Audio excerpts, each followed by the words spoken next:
आप सबों को पता है किस तरह से पीड़िता का सही इलाज नहीं कराया गया। फिर इलाज के लिए एम्स बुलाया गया तो एम्स की जगह सफदरजंग भेज दिया गया, वहाँ अच्छा ट्रीटमेंट नहीं हुआ, फिर पीड़िता की डेथ हो जाती है। जो जानकारी के बाद जब पूरी जांच होगी तो हो सकता है कि उसके पीछे और भी कुछ चीज़ें निकल के आ जाएं। जैसे मैंने कहा कि मुझे शक है कि अलीगढ़ से डेड बॉडी को ही जो है सफदरजंग शिफ्ट किया गया हो जनता के दबाव में, आप लोगों के दबाव में, और इसीलिए पीड़िता का शव जो है परिवार को नहीं देखने दिया गया। जिस तरह से मेरी मांग थी कि मेरी क्या समाज की मांग थी कि पोस्टमार्टम दोबारा हो पैनल द्वारा, तो उसमें यह भी साबित हो जाता कि पीड़िता की डेथ कब हुई, तो सरकार को पे बहुत सारे सवाल खड़े होते, इसलिए तरह तरह की चीज़ें करके चीज़ें खराब की गई। आधी रात में परिवार के बिना मर्जी के शव जला दिया गया। लेकिन उसी बीच ADG law and order Prashant Kumar का बयान आया था कि रेप नहीं हुआ, जबकि सुप्रीम कोर्ट की गाइडलाइन है कि वो ऐसी टिप्पणी कर ही नहीं सकते। दूसरी बात, ये कोर्ट तय करेगा हुआ है नहीं हुआ है। जो बातें उन्होंने फैक्ट उसमें रखे कि स्पर्म नहीं था, तो मैंने उसका खंडन किया था कि, और मैं क्या कोई भी लॉयर उसका खंडन करेगा कि रेप की जो परिभाषा है वो अब बदल चुकी है। 2013 के बाद, निर्भया मामले के बाद रेप की परिभाषा बदल चुकी है पूर्ण रूप से। तो उसमें सब चीज़ें हैं, उसमें इंजरी भी है, उसमें और भी बहुत सारी चीज़ें जो कोर्ट के माध्यम से तय होंगी और पता लगेगा क्या क्या हुआ था। उसके बाद एक मीडिया ने परसेप्शन बनाना स्टार्ट किया। ये जो एडीजी लॉ एंड ऑर्डर का बयान था, ये भी जनभावनाओं को एक तरह से सहमति और असहमति बनाने के, लोगों के अंदर जो है लोगों को गुमराह करने के लिए मैसेज था कि लोगों में विरोध और आक्रोश जो चल रहा था पूरे देश में वो कम हो, लोगों को लगे कि ये झूठी घटना है और दलित इस तरह के काम ही करते हैं, हमेशा आरोप लगाते हैं। तो ये उनका एक जो है उस समय का एजेंडा रहा होगा जिसपे उन्होंने काम करते हुए कहा कि भाई रेप नहीं हुआ है। फिर एक मुद्दा आता है कि कॉल डिटेल मिली है, कुछ न्यूज़ चैनल ने चला कि कॉल डिटेल मिली है, तो इसका मतलब फिर पीड़िता का कुछ चैनल द्वारा पीड़िता का, ये पहली बार हुआ कि पीड़िता का चरित्र हनन किया जाने लगा, उसके परिवार को दोषी बनाया जाने लगा। मैंने इस पर अपनी बात भी रखी। फिर सरकार उसके अलावा एक और चीज़ ले आई कि यहाँ तो जातिगत दंगे कराने का प्लान था विपक्षियों का, पीएफआई का 100 करोड़ की फंडिंग हुई थी भीम आर्मी को। फिर मैंने उस पर भी बात रखी। मैंने दावा किया कि अगर 1 रुपये का भी आरोप आप साबित कर देंगे तो मैं राजनीतिक संन्यास ले लूँगा या मुख्यमंत्री इस्तीफा दे दें। फिर उसके बाद उसमें नक्सल कनेक्शन आया। ये जो सारी बातें मैं आपको बता रहा हूँ, ये सिर्फ और सिर्फ चीज़ों को डाइवर्ट करने के लिए, गुमराह करने के लिए और उस असल मुद्दे से ध्यान हटाने के लिए, आरोपियों को बचाने के लिए दूध का दूध और पानी का पानी होता चला गया।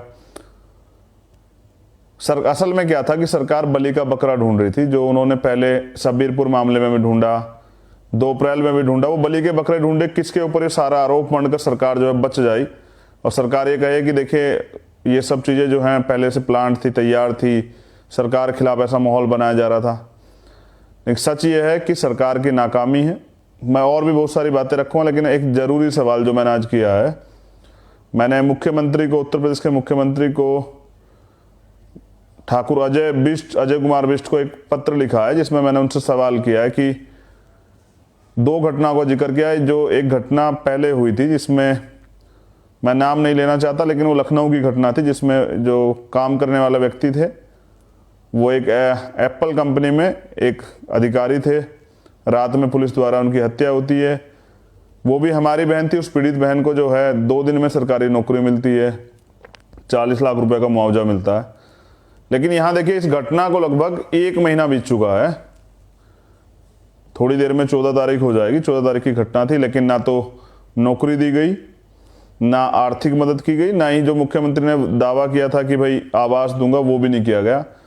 ऐसे मुख्यमंत्री ने सीबीआई का दावा किया था, सीबीआई को 2-3 दिन पहले जांच मिली है। तो मैंने पूछा कि कब देंगे, आप भेदभाव क्यों कर रहे हैं? न्याय सबके लिए समान है भारत के कॉन्स्टिट्यूशन में, तो फिर आप ऐसा भेदभाव क्यों कर रहे हैं? आपने जो वादे किए कम से कम उनको तो पूरे कर दें। तो अपनी बात पे तो स्थिर रही जो आपने किया है। लेकिन मैं जो जरूरी बात आपसे कर रहा हूँ ये है कि चलिए दलित समाज पे तो आवाज़ है बोलने वाली, मैं हूँ, और भी नेता है दलित समाज के वो बोलते हैं, कुछ बैकवर्ड के लोगों पे भी है, माइनॉरिटी के लोगों पे कुछ नेता वो बात रखते हैं। लेकिन एक बड़ा समाज यहाँ ऐसा जैसे निषाद है, प्रजापति है, पाल है, कश्यप है, धोबी है, सैन है, खटीक है, कुशवाहा है, उनके साथ भी ये जुल्म जाती होती है। जैसे एक कुशवाहा प्रधान जी की महोबा में हत्या की टीम द्वारा बताया गया, मैंने उस पर ट्वीट भी किया।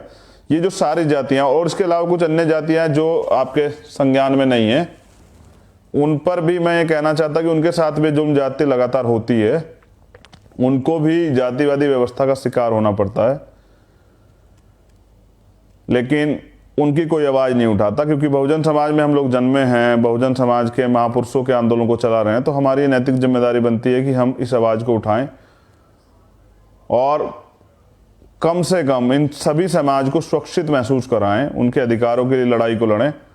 तभी बहुजन बनेगा जब हम ये सारे समाजों की लड़ाई को लड़ेंगे, जो बैकवर्ड के लोग हैं, जो माइनॉरिटी के लोग हैं, जो शेड्यूल कास्ट के लोग हैं, शेड्यूल ट्राइब्स के लोग हैं। अब उन पे क्या क्या हो रहा है ये मैं विस्तार से चर्चा करूंगा। पहले उत्तर प्रदेश पर चर्चा करते हैं। झांसी में एक घटना हुई है जो बड़ी शर्मनाक है। चित्रकूट में एक घटना हुई है। चित्रकूट की घटना मैंने ट्वीट भी किया है। दोनों घटनाओं के बताते हैं। एक घटना में हुआ क्या है कि एक बच्ची के साथ 6 से 7 लोगों ने रेप किया। पुलिस के पास FIR के लिए गए, पुलिस ने कोई कार्रवाई नहीं की, वो उल्टा जो है आरोपी को बचाते रहे। जब उसको पीड़िता को लगा कि उसको न्याय नहीं मिलेगा तो उसने आत्महत्या कर ली। अब बच्ची तो नहीं रही है, सरकार, आप पुलिस के अधिकारी कर्मचारी कुछ भी करते हैं, लेकिन बच्ची वापस नहीं आ सकती है। इस व्यवस्था ने, जिस व्यवस्था में योगी गवर्नमेंट है, उन्होंने उस बच्चे की जान ले ली। अब उसका जीवन कौन लौटाएगा? मुख्यमंत्री तो नहीं लौटा सकते हैं, सरकार भी नहीं लौटा सकती, पुलिस प्रशासन भी नहीं लौटा, मैं और आप भी नहीं लौटा सकते। लेकिन ये हो क्यों रहा है? ये इसलिए हो रहा है क्योंकि यहाँ क्राइम बढ़ रहे हैं और मुख्यमंत्री सत्ता में बैठकर जो है अपराधियों का संरक्षण करें। झांसी में एक घटना हुई जहां हॉस्टल का जो मामला था, जिसमें जो है एक बच्ची के साथ जो ब्लैकमेलिंग की 10 से 12 लोगों ने रेप किया। लेकिन ये आपका दबाव है और माहौल बना हुआ है उत्तर प्रदेश में, घटनाएं तो हो रही हैं, अपराधियों के हौसले तो बुलंद है, लेकिन सरकार तुरंत, प्रशासन के लोग कार्रवाई कर रहे हैं। लखीमपुर का एक मामला है जिसमें बड़ी दिक्कत आई है, जिसमें जो एक माँ बाप, एक बेटे को और उसके पिता को पीटा गया। चित्रकूट का है, चित्रकूट का, जिसमें पीटा गया और पेशाब पिलाया गया। दलित समाज से हैं दोनों। उन्होंने कुछ दिन पहले जिन आरोपी ने किया उनकी FIR भी कराने के लिए पुलिस से मदद मांगी, लेकिन पुलिस हाथ पे हाथ धर के सोचती रही। परिणाम ये हो गया, उनको पीटा गया और उनका जो है सार्वजनिक अपमान किया गया। ये उत्तर प्रदेश में चल रहा है। उत्तर प्रदेश में अपराधों की बाढ़ आ चुकी है। सरकार इसे कहेगी विपक्ष का काम है और विपक्ष जो है राजनीति कर रहा है, लेकिन सरकार अपराध पर रोक नहीं लगा रही है। इसका खामियाजा जनता को भुगतना पड़ रहा है। बिहार की घटना है। बिहार में जो है एक महिला के साथ रेप हुआ है और रेप पीड़िता को बंधक भी बना के रखा गया।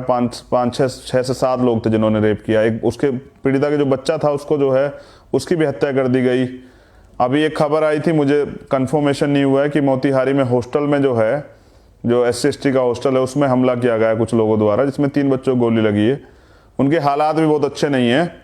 मैं ये जिक्र आपसे क्यों कर रहा, मैं अंत में इसका कंक्लूजन भी आपको दूंगा। मध्य प्रदेश की घटना है जहां भिंड में गोली मारी गई है। स्वर्णों द्वारा एक दलित व्यक्ति, एक नौजवान को गोली मारी गई है। ये मध्य प्रदेश का मामला। राजस्थान में आदिवासियों के साथ जो हो रहा है, आदिवासी छात्रों का, उनकी हक की लड़ाई में जिस तरह वहां की, मुझे 1 मिनट लगेगी, बस दीजिए, मैं इसको थोड़ा